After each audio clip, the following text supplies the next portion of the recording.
Bonjour à tous, soyez les bienvenus. Aujourd'hui, on va parler des arrêts MPG, des joueurs clés à Strasbourg et à Marseille. Et on finira par un duel au couteau entre Paul Judici de l'équipe et Martin Jaglin de MPG. Alors Martin, les arrêts MPG, c'est quoi ? Alors cette semaine, on a reçu beaucoup de messages énervés de gens qui s'étaient vus retirer un but MPG complètement tendu derrière les écrans. Donc ce qu'on a voulu faire, c'est crever l'abcès. Quand tu as 8 sur 10 ou plus dans MPG, tu enlèves un but réel à ton adversaire. C'était le cas ce week-end pour Rennais, pour Tatarusanu et aussi pour Ruffier. Alors pourquoi ? Parce que les joueurs sur le terrain peuvent mettre des buts MPG s'ils ont une bonne note et donc il n'y a pas de raison qu'un goal qui a fait un match de dingue ne puisse pas enlever un but. Et c'était le cas dans la vraie vie. Notre cher Tata qui a enlevé le péno de Fekir, et dans le match, comme on peut le voir à l'écran, on peut enlever un but. Et c'était le cas pour ces deux joueurs qui pensaient faire un partout le dimanche soir. Et ils se réveillent le lundi matin et non, la claque, on a perdu 1-0 grâce à un arrêt MPG. Voilà. Merci Martin. Allez, on parle tout de suite de Strasbourg.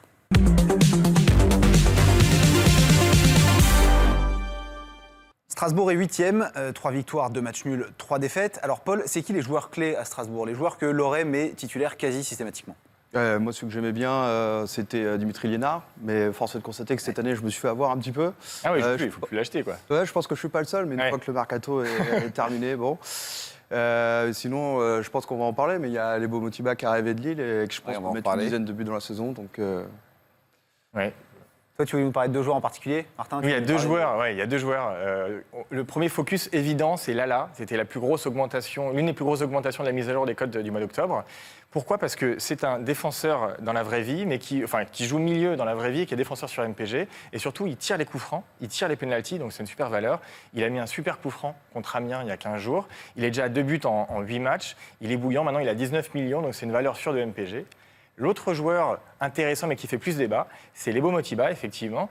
Alors, il était censé être numéro 9 titulaire à Lille, servi par Bamba et Pépé, donc belle valeur. Et puis en fait, Strasbourg, pour ne pas se faire épingler sur son budget, elle a dû le vendre dans les dernières heures du mercato. Il s'est repointé à Strasbourg, arrivé en tant que numéro 1, mais pas en grosse confiance au début. Et puis là, il est en train de regagner sa place. Il a marqué 2 buts. 3 buts même, mais 2 buts en étant remplaçant. Et après la trêve internationale où il devrait jouer avec l'Afrique du Sud, on pense qu'il va être titulaire en attaque de Strasbourg, qui va bien. Donc, bon achat sur MPG. Alors, 2 points devant Strasbourg, il y a l'OM qui est clairement pas où on l'attendait. Toi, Martin, il y a 2 joueurs en particulier à Marseille qui attirent ton attention, qui te plaisent bien. Alors, il y a un joueur qui, malheureusement, nous déçoit beaucoup cette année. C'est Gustavo. Ah, oui. Gustavo, c'était la valeur. C'est le mec que tout le monde aimait bien dans le foot français et sur MPG parce qu'il avait toujours des 6, des 7, il marquait des buts MPG, il faisait, même s'il jouait en défense, il jouait bien. Là, cette année, c'est un peu cata. Il se tape que des 4, des 5, des 4,5. Donc, il ne faut plus l'acheter cette année sur MPG, au moins pour l'instant, tant que Marseille ne va pas mieux. Mais en tout cas, déception. Et à l'inverse, dans les joueurs qui nous plaisent, en plus de Thauvin, qui est pour nous le meilleur joueur de MPG parce qu'il est milieu et que c'est le meilleur buteur du championnat, voire d'un Payet qui fait un bon début de saison, c'est Camara, qui est peut-être la plus belle valeur aujourd'hui dans la défense marseillaise, en attendant que Rami revienne. Mais en tout cas, c'est le joueur qui n'est pas encore trop cher. Il est un peu au-dessus de 10 millions d'euros. Et a priori, il devrait gagner sa place de titulaire dans les prochaines semaines. Donc une valeur sûre à acheter sur MPG. Paul, toi, tu confirmes, Camara, tu es d'accord, c'est un bel actif, c'est un bel investissement à MPG ? Moi, je ne suis pas convaincu personnellement parce qu'on ne sait pas à quel point il va jouer justement. Donc moi, j'aime bien avec des mecs, je suis sûr qu'ils sont titulaires. Et Camara, jusqu'à preuve de contraire, on ne sait pas trop quand il va jouer. Peut-être en Ligue Europa plus qu'en championnat. C'est un pari, quoi. Donc, non, je ne suis pas convaincu spécialement. Il n'est pas très cher, c'est pour ça que c'est un bon coup. Ouais, non, mais avec l'OM, il faut se méfier de certains postes, notamment l'attaque.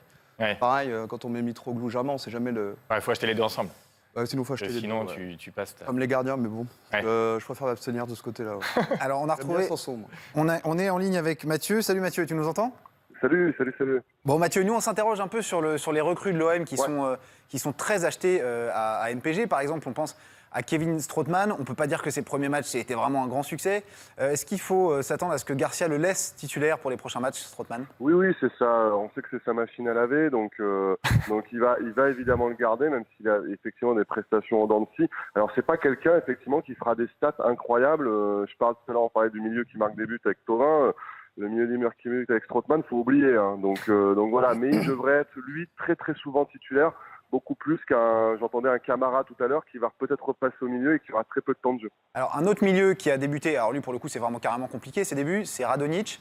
Radonjic, il va jouer, tu penses, encore ses prochains matchs ? Oui, il va jouer, il est beaucoup trop tôt pour le juger, lui. J'ai regardé le match hier de l'Étoile Rouge contre Paris avec des supporters Serbes de Belgrade et les mecs m'ont dit que c'est un petit crack pour eux. Donc D'accord. ils m'ont plutôt donné un message d'espoir et il va tourner parce qu'il n'y a pas beaucoup de choix devant.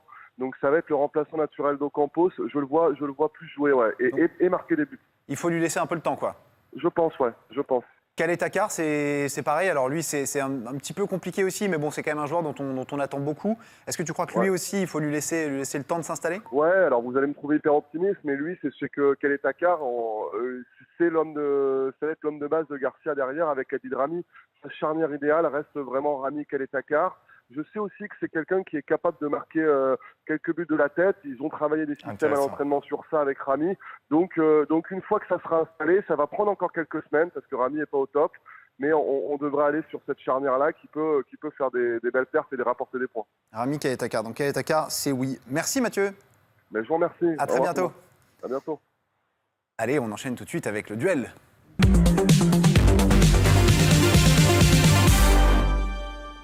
Les règles changent un petit peu cette semaine. Je vous donne 3 joueurs et vous me dites oui, j'achète ou non, j'achète pas. Camille Glick, Christopher Nkunku et Memphis Depay. Paul, c'est toi qui commence.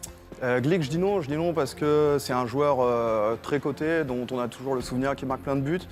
Et dans les faits cette année, c'est moins le cas avec Monaco, ça tourne moins bien. Et c'est un joueur au premier tour avec les prix qui s'envolent. Tout le monde veut l'avoir, donc je préfère me rabattre sur quelqu'un d'autre. Nkunku, je dis non aussi, parce que justement, comme tout à l'heure pour les Marseillais, on ne sait pas exactement quand il va jouer.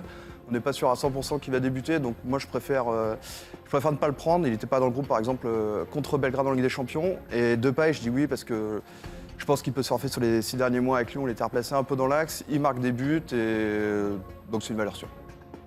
Martin. Bon, alors moi je peux pas être d'accord pour Monaco. Glick, on sait que c'était le joueur de base il y a 2 ans en défense et Monaco va pas rester au fin fond du classement du championnat. Donc forcément ils vont revenir et forcément Glick sera là. Donc il a marqué quelques buts de la tête et c'est maintenant qu'il est au fond du trou sur MPG qui coûte moins cher qu'il faut l'acheter.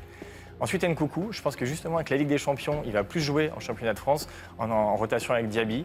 Donc il y a quand même des chances qu'il revienne et qu'il joue. Et enfin, Depay, moi je l'adore, c'est du football champagne. Depuis son but de 40 mètres contre Toulouse il y a 1 an, tout le monde aime bien un peu sa surprise. Mais pour autant, c'est pas un joueur de MPG parce que trop en dents de scie. Il y a des fois il marque 3 buts, des fois il fait rien pendant 2 matchs. Donc j'aurais plutôt mis un Dembélé qu'un Depay dans MPG. Voilà. Allez, chacun se fera son idée. Merci messieurs d'avoir été avec nous. Très bon week-end de Ligue 1 à tous et à la semaine prochaine.